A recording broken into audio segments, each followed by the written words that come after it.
Welcome everybody to the Jaye Wellness Studio. Today I'm going to be reading a comment that I received, and I really appreciate you all leaving comments because I am going to start responding to your comments with videos because it gives me more content, it gives me more coverage, and it gives me a way to connect with all of you.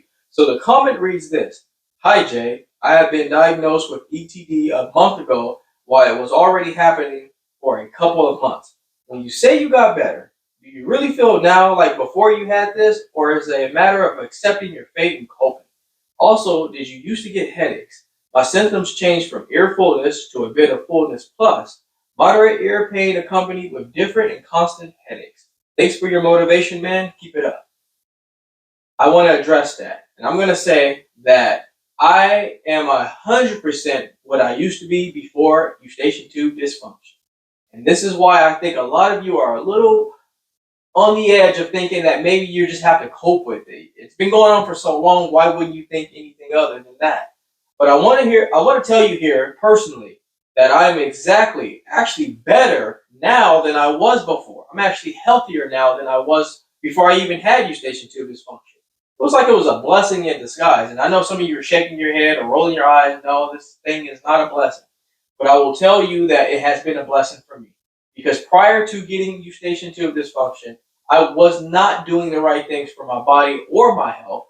I wasn't abusing drugs, wasn't abusing alcohol, wasn't abusing anything like that. I just didn't do the things that I should be doing, like getting plenty of sleep, drinking plenty of water, throwing the too many sodas back, and just living like a young teen or young adult and just not really doing the things that really matter. Getting my vegetables in, taking time. Now, I was always pretty physically active, not to an elite level, but active enough to not call myself a person that didn't do anything active wise. But I wasn't really doing the things that I should have been doing in an entirety to say I was a complete healthy person. So to tell you again, to answer that again, I am 100%. I have no other problems when it comes to dealing with ETD. Nothing that rolled over into my life that I'm dealing with now. I want to say again, when you go through this, it kind of puts you in check. It kind of tells you, yeah, this is what's going on. This is kind of what's happening with you. But there are still things you could be doing to get better. There are things that you could be doing to improve yourself as well too. You could, like right now, I still have goals, health wise, that I need to do better at, like stretching. I do need to take time to stretch. Almost you need to stretch as much as you work out and lift weights. And I think a lot of times I tend to lift weights and just speed through my stretching, and a lot of that is due to just lack of time. But just to answer that question, yes, I am 100% better. Now, as far as the headaches go, I used to get headaches. I used to get the headaches the real bad tension headaches, the ones that go into your eye socket and you can almost you have to kind of have one eye squinted. The real bad tension headaches, light sensitivity, almost like a migraine. I did used to suffer with those. A lot of that again was poor posture, lack of stretching, not taking time to drink plenty of water.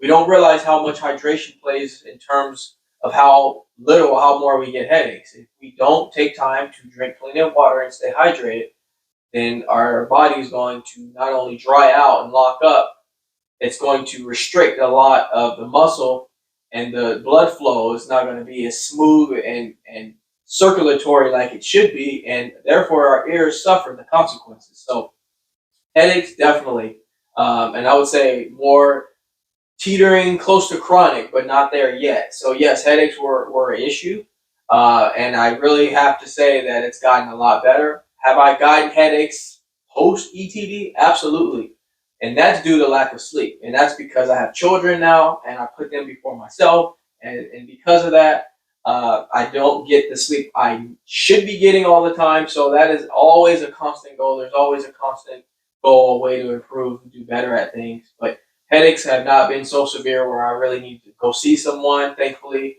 So that's always been there. But I'm back to the way I used to be, but better. More conscious about things. I feel like also as you age, you get more advanced in your level of thinking. You don't tend to panic as much about things typically. So I'm a lot more centered when it comes to my awareness and how I feel about things. And when I do feel something going on with my body, I don't jump to conclusions as much now. So to just answer in depth of that comment to those questions is just, it's just a process, it's a matter of processing it and believing that as you get through this, you're going to start feeling better, you're going to start improving, and it's just all a matter of time. Well, I hope that answered your question. Thank you for the comments. Keep sending them in. I am going to address every single comment I get with a video. I don't care how big or how small the comment is. If it's just a comment that says how you feel today, I am going to create a video and I'm going to respond with how I feel today, on top of add things that could help you in the process of your recovery. So even if you don't leave comments with questions saying, I feel this way, I feel that way, I'm going to respond regardless and still add some very valuable information that you could take as well with you on your road to recovery.